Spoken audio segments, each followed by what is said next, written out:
পাউরুটির দুধ আর সামান্য কিছু উপকরণ দিয়ে একটা সুন্দর মিষ্টি তৈরি করা যায়, যেটাকে শাহী টুকরা বলে। এই মিষ্টিটা তৈরির জন্য একটা দুধের ক্ষীর লাগবে।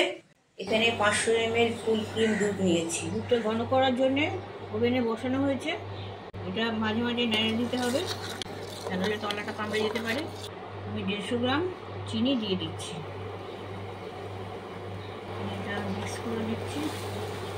খেয়াল রাখতে হবে যেন এটা উতলে না যায়।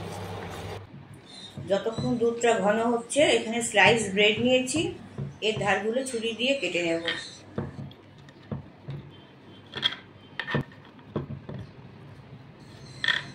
মিষ্টিটা সেট করার জন্য একটা কানা উঁচু কন্টেনার নিয়েছি। আপনারা আপনাদের সুবিধে মতন জায়গা নিতে পারেন, তবে দেখবেন যাতে খুব বেশি বাড়তি জায়গা পাত্রটিতে না থাকে। এবার এগুলোকে আমি হালকা লালচে করে ভেজে নেব। একটা এলাচির গুঁড়ো এর সাথে মিশিয়ে দিচ্ছি। দুধের ভেতর 1 চামচ গোলাপ জল দিয়ে দেওয়া হচ্ছে। ফ্রাইং প্যান বসিয়েছি, শ্যালো ফ্রাই করা হবে এতে। তার জন্য খানিকটা তেল দিয়ে দিচ্ছি। খুব একটা বেশি তেল লাগবে না, যতবার করব আমি একটু একটু তেল দিয়ে করব। তেলটা গরম হয়ে গেছে। এবার 1 পিস করে পাউরুটি আমি এখানে সাজিয়ে দিয়ে দিচ্ছি। এখানে 3 পিস পাউরুটি ধরলো। ওভেনের আঁচটা আমি কমিয়ে দিচ্ছি এবার, যাতে পুড়ে না যায়।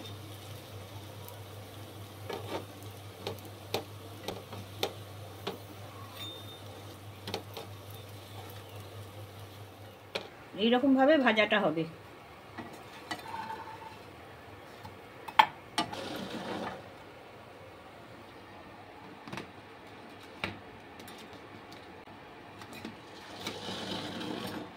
পরেরগুলো ভেজে নিচ্ছি। এগুলো তেল ছাড়াও করা যেতে পারে, এয়ার ফ্রায়ারে যদি করতে চান তো করতে পারেন, আর এমনি শিখেও নিতে পারেন। সব রকমভাবেই করা যায়। যে দুধটা ফুটছিল সেই দুধটা থেকে খানিকটা তুলে এই যে পাউরুটিগুলো ভেজে রাখলাম তার মধ্যে ছড়িয়ে দিচ্ছি। ঘন দুধটা যদি এক্ষুনি দেওয়া হতো তাহলে এগুলো পাউরুটিতে টানতো না। দুধটা ঘন করার জন্যে কিছুটা গুঁড়ো দুধ আমি গুলে নিচ্ছি। 1/2 লিটার দুধ ছিল, তার জন্য আমি 100 গ্রাম গুঁড়ো দুধ আরও মিশিয়ে নিচ্ছি। দুধটা দিয়েই গুলে নিচ্ছি।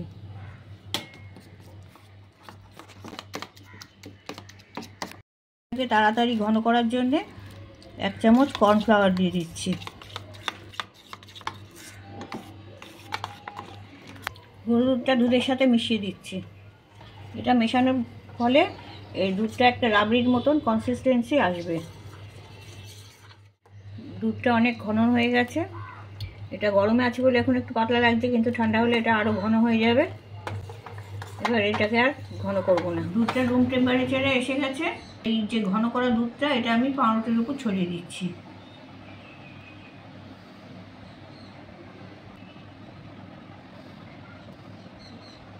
গুঁড়ো করা ক্ষীর এর উপর ছড়িয়ে দিচ্ছি।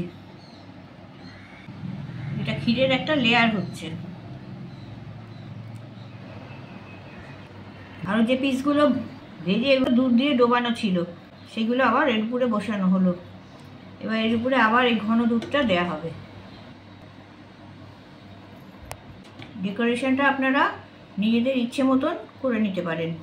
এর উপরে আবার ক্ষীরের গুঁড়ো ছড়িয়ে দিচ্ছি।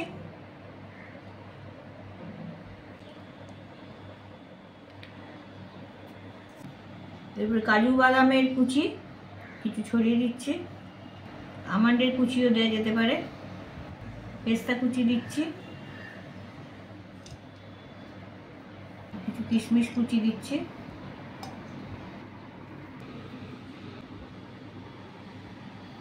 এটাকে পুরো ঠান্ডা করার জন্য এটাকে চাপা দিয়ে আমি পুরো ফ্রিজে 2 ঘন্টা মতন ঢুকিয়ে রাখবো।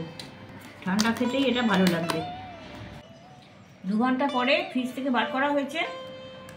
এবার আমি এটা ঢাকনাটা খুলছি। জিনিসটা এইরকম হয়েছে, আরও বেশি ফুলে গেছে আর জমাট হয়ে গেছে সবটা। এবার এটাকে ছুরি দিয়ে কাটবো।